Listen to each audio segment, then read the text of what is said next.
Hi friends, എല്ലാവർക്കും സുഖമാണെന്ന് വിചാരിക്കുന്നു. ഒരുപാട് സുഹൃത്തുക്കൾക്ക് ചോദിക്കുന്നുണ്ട് ഷിപ്പിൽ കയറാനായിട്ട് എങ്ങനെ കയറാൻ പറ്റും, എന്തൊക്കെയാണ് ഡോക്യുമെന്റ്സ്, എങ്ങനെയൊക്കെയാണ് കാര്യങ്ങളൊക്കെ. അത് സിമ്പിൾ ആയിട്ടുള്ള പ്രോസസ്സാണ്. നിങ്ങൾ ഫസ്റ്റ് ആയിട്ട് വേണ്ടത് നിങ്ങൾ പ്രൊഫഷണൽ എക്സ്പീരിയൻസ് ആയിരിക്കണം. മറൈൻ റിലേറ്റഡോ നിങ്ങൾ എക്സ്പീരിയൻസ് ആയിട്ടുള്ള കാൻഡിഡേറ്റ് ആണെങ്കിൽ CDC ബുക്ക് CDC ബുക്ക് എടുക്കുക. അത് STCW ഒരു 15 ദിവസത്തെ കോഴ്സ് ഉണ്ട്. അത് കംപ്ലീറ്റ് ചെയ്തതിനു ശേഷം CDC ബുക്ക് അപ്ലൈ ചെയ്യുക. CDC ബുക്ക് കിട്ടിക്കഴിഞ്ഞാൽ അടുത്ത നെക്സ്റ്റ് പ്രോസസ് എന്ന് വെച്ച് കഴിഞ്ഞാൽ നിങ്ങൾക്ക് ഡയറക്റ്റ് ഓരോ കമ്പനിയുടെ വെബ്സൈറ്റ്, അത് ഞാൻ ലാസ്റ്റ് വീഡിയോയിൽ ഓൾറെഡി കൊടുത്തിട്ടുണ്ട്. അത് യൂട്യൂബിൽ ക്ലിക്ക് ചെയ്ത് കഴിഞ്ഞാൽ നിങ്ങൾക്ക് മനസ്സിലാവും ഞാൻ ഏതൊക്കെ ഡോക്യുമെന്റ്സ് ആണ് ഷിപ്പിൽ കയറാനായിട്ട് വേണ്ടതെന്ന്. പിന്നെ വരുന്നത് കയ്യിൽ നിന്ന് പോകുന്ന എക്സ്പെൻസ് എന്ന് വെച്ച് കഴിഞ്ഞാൽ ചിലപ്പോൾ മാർലിൻ ടെസ്റ്റ് വരും. അതൊരു 2000 രൂപയ്ക്കാണ് എൻ്റെ റേറ്റ് വരുന്നത്. അതിൻ്റെ എമൗണ്ട് ചിലപ്പോൾ കമ്പനി പേ ചെയ്യും. പിന്നെ മെഡിക്കൽ എടുക്കാൻ ഒരു 10,000 രൂപയായിരിക്കും കയ്യിൽ നിന്ന് വരുന്നത്. അത് കമ്പനി നിങ്ങൾക്ക് അവിടെ എത്തിക്കഴിഞ്ഞാൽ റീഫണ്ട് ചെയ്തു തരും.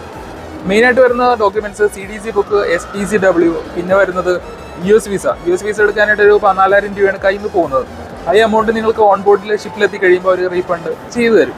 ഇതൊക്കെയാണ് മെയിനായിട്ട് വരുന്നത്. പിന്നെ police clearance certificate, medical, SID, ഇങ്ങനെയുള്ള ചെറിയ ചെറിയ ഡോക്യുമെന്റ്സ് ആണ് കൂടുതലും വരുന്നത്. നല്ല വലിയൊരു എക്സ്പെൻസ് ആയിട്ടൊന്നും വരുന്നില്ല. സിമ്പിൾ, കുറച്ച് പൈസ മുടക്കി കഴിഞ്ഞാൽ നിങ്ങൾക്ക് ഷിപ്പിലേക്ക് കയറാൻ പറ്റും. കുറച്ചൊന്ന് മനക്കെട്ടിയുള്ളവർക്ക് മാത്രമേ ഈ പരിപാടിക്ക് ഇറങ്ങാൻ പറ്റുള്ളൂ. ഇല്ല, ചെറിയ ചെറിയ കാര്യങ്ങൾ മാത്രമേ ഉള്ളൂ. കൂടുതലൊക്കെ ഡൗട്ടുകളൊക്കെ ആണെങ്കിൽ നിങ്ങൾക്ക് കമന്റ് ബോക്സിൽ കമന്റ് ചെയ്യാം. യൂട്യൂബിൽ ക്ലിക്ക് ചെയ്ത് കഴിഞ്ഞാൽ നിങ്ങൾക്ക് മനസ്സിലാവും. ഞാൻ ഇത് റിലേറ്റഡ് വീഡിയോസാണ് കൂടുതലും നിങ്ങളിലേക്ക് എത്തിക്കാൻ വേണ്ടി ശ്രമിക്കുന്നത്. ലാസ്റ്റ് വീഡിയോയിൽ ഓൾറെഡി കൊടുത്തിട്ടുണ്ട് ഏതൊക്കെ കമ്പനി, ഏതൊക്കെ ഭാഗത്ത്, ഏതൊക്കെ വെബ്സൈറ്റിലൂടെ അപ്ലൈ ചെയ്ത് കഴിഞ്ഞാൽ നിങ്ങൾക്ക് ജോലി ലഭിക്കുമെന്ന്. കൂടുതൽ ഡൗട്ടുകളൊക്കെ ഉണ്ടെങ്കിൽ നിങ്ങൾക്ക് അതിൽ ക്ലിക്ക് ചെയ്ത് കഴിഞ്ഞാൽ ക്ലിയർ ആയിട്ട് മനസ്സിലാവും. എല്ലാവരുടെയും സപ്പോർട്ടും എല്ലാവരും ഉണ്ടാവുമെന്ന് വിചാരിക്കുന്നു. നിങ്ങൾക്ക് കൂടുതൽ ഡീറ്റെയിൽസ് ഒക്കെ അറിയാനുള്ള താല്പര്യം ഉണ്ടെങ്കിൽ കമന്റ് ബോക്സിൽ കമന്റ് ചെയ്യാവുന്നതാണ്. എല്ലാവർക്കും താങ്ക് യു.